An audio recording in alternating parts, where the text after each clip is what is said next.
Bonjour bien-aimés, j'espère que vous allez bien aujourd'hui. Ne m'en voulez pas pour mon accoutrement, parce qu'il y a encore une panne de chauffage dans mon immeuble, donc je suis désolée pour ma présentation un peu médiocre aujourd'hui avec tous mes pulls, etc. J'espère que vous m'en voulez pas, ne faites pas attention. Gloire à Dieu. Aujourd'hui, je vais parler de ce que j'ai intitulé Un cœur partagé. Nous sommes dans 2 Rois chapitre 17 aujourd'hui, et à propos du peuple de Samarie, la Bible dit ici, au verset 34, on va prendre directement au verset 41. Ces nations craignaient l'Éternel et servaient leurs images, leurs idoles. Donc. Et leurs enfants et les enfants de leurs enfants jusqu'à ce jour ont fait ce que leurs pères ont fait. Donc on peut à la fois servir Dieu, mais servir aussi ses idoles. Et donc ça veut dire qu'on a un cœur partagé.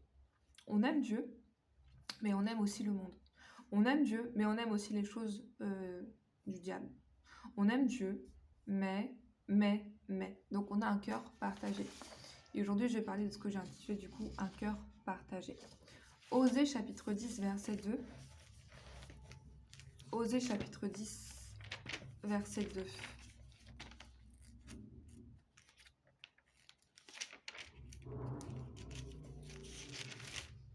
Osée chapitre 10, verset 2. Leur cœur est partagé, ils vont en porter la peine. L'Éternel renversera leurs autels, détruira leurs statues. Donc dès qu'on a un cœur partagé, on s'attire sur nous la colère de Dieu. Dieu est exclusif, ça veut dire qu'il ne nous partage pas avec quoi que ce soit et avec qui que ce soit. Donc on doit absolument donner son cœur entièrement à l'Éternel. Et c'est très risqué d'avoir un cœur partagé. D'ailleurs, c'est pour ça que les enfants d'Israël étaient dans l'idolâtrie au temps d'Élie. Dans 1 Roi chapitre 18, 1 Roi chapitre 18, à partir du verset 21, Élie va dire au peuple, 1 Roi 18, 21, alors Élie s'approcha de tout le peuple et dit, jusqu'à quand clocherez-vous des deux côtés? Si l'Éternel est Dieu, allez après lui, et si c'est Baal, allez après lui. Le peuple ne répondit rien. Vous voyez, parfois on a un cœur partagé. Et on est confus. C'est-à-dire qu'on ne sait pas vraiment qui on aime. On aime Dieu ou on aime le monde. On aime Dieu ou on aime l'argent. On aime Dieu ou on aime, etc. On a un cœur partagé. On cloche des deux côtés. On est vraiment instable. Gloire à Dieu. Autre exemple encore dans Sophonie chapitre 1, verset 5, toujours dans l'introduction ici. Sophonie 1, verset 5. Rapidement. La Bible dit ici, il parle de ceux qui se prosternent sur les toits devant l'armée des cieux, qui se prosternent en jurant par l'Éternel et en jurant par leur roi. Donc vous voyez, on peut être idolâtre et aimer aussi l'Éternel. Ça, c'est vraiment le paradoxe. Hein. Beaucoup d'entre nous, on est comme ça. On aime Dieu, mais on est en fait à la fois idolâtre. Mais on aime sincèrement Dieu. Mais on a un cœur partagé. On n'aime pas Dieu exclusivement. On n'aime pas Dieu à 100%. On aime aussi autre chose. Et que Dieu n'aime pas. Donc on a un cœur partagé. Ici, il parle de ceux qui jurent par Dieu et jurent par leur roi. Vous voyez, c'est assez paradoxal, mais on peut être comme ça. Et il dit ceux qui ne cherchent pas Dieu et qui ne le consultent pas. Gloire à Dieu. Donc quelles sont les conséquences dramatiques d'avoir un cœur partagé? En fait, premièrement, c'est les compromis. Si vous êtes quelqu'un ou si je suis quelqu'un qui a un cœur partagé, eh bien on va être dans les compromis. Ça veut dire qu'on ne va pas être dans la consécration. On va être un chrétien qui fait des choses que les chrétiens ne n'est pas censé faire. Qui boit, qui fume, qui va en boîte de nuit, qui a des petits copains, petites amies. Vous savez que c'est pas du tout biblique, hein, ça. Gloire à Dieu.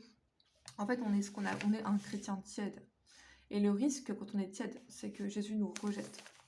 Un chrétien tiède ne sert à rien entre les mains de Dieu, concrètement. En fait, parfois, même, on rencontre des gens qui se disent chrétiens, mais quand on observe leur vie, il n'y a aucune différence entre eux et un païen.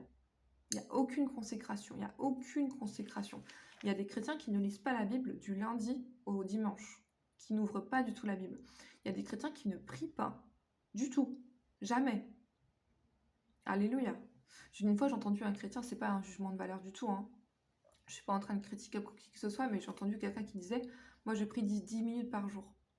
C'est pas suffisant. 10 minutes par jour. 10 minutes par jour. C'est le temps qu'on passe à se brosser les dents.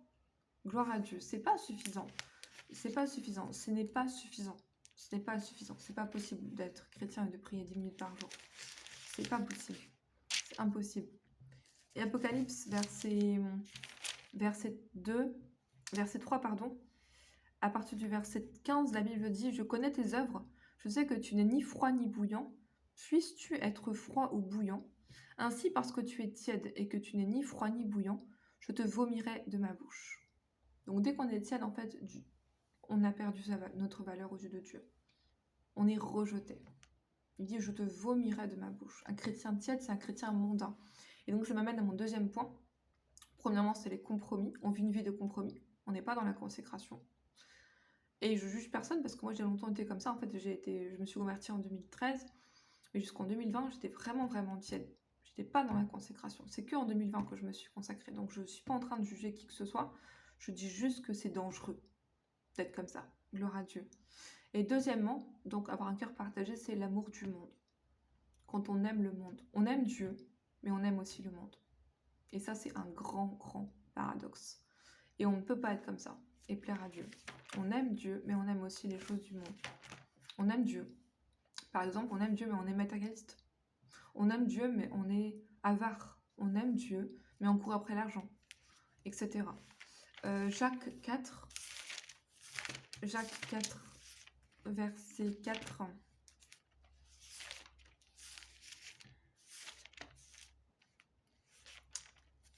Gloire à Dieu. Jacques 4, verset 4, la Bible dit ici « Adultères que vous êtes, ne savez-vous pas que l'amour du monde est inimitié contre Dieu? Celui donc qui veut être l'ami du monde se rend l'ennemi de Dieu. » Ça veut dire quoi en fait être l'ami du monde? Ça veut dire que tous vos amis sont des païens. Ça veut dire que vous passez votre vie à chercher les choses du monde, à vous enrichir. Moi par exemple, quand j'étais pas dans la consécration, j'aimais beaucoup faire les magasins. Et maintenant, honnêtement, je dis pas ça pour avoir l'air très sainte, hein, mais je déteste faire les magasins. Je déteste ça. Pourquoi? Parce qu'en fait, quand on va dans les magasins, ce que j'ai remarqué, c'est qu'on va pour y acheter quelque chose, et en fait, on finit toujours par regarder à droite et à gauche, et on est toujours attiré par autre chose. En fait, c'est vraiment la société de consommation, là, on est vraiment dans le système, quoi, et c'est vraiment, ça me dérange, en fait, de plus en plus. Moi, je sais que le Covid, pour moi, ça m'a vraiment vaccinée contre les magasins. J'espère que c'était le cas aussi pour vous, mais en tant que chrétien, bon, du coup, moi, je partais beaucoup de temps comme ça. Je priais pas beaucoup, je lisais pas autant la Bible que maintenant, même si j'ai toujours lu la Bible depuis que je me suis convertie, mais... Et surtout, je ne jeûnais pas. Donc, vous voyez, j'étais vraiment pas dans la consécration.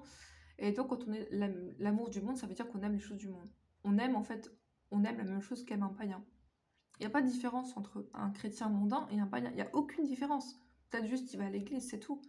Mais il n'y a aucune différence. La qualité de son âme est la même. C'est-à-dire qu'elle est attachée aux choses du monde. Et je vais conclure avec un verset que j'ai trouvé il n'y a pas longtemps, qui se rapporte justement à notre sujet du jeûne que j'aborde beaucoup. Osée 3, verset 1. Certains d'entre nous, on aime plus la nourriture que Dieu. Alléluia. Gloire à Dieu. Donc on a un cœur partagé. Osée 3, verset 1.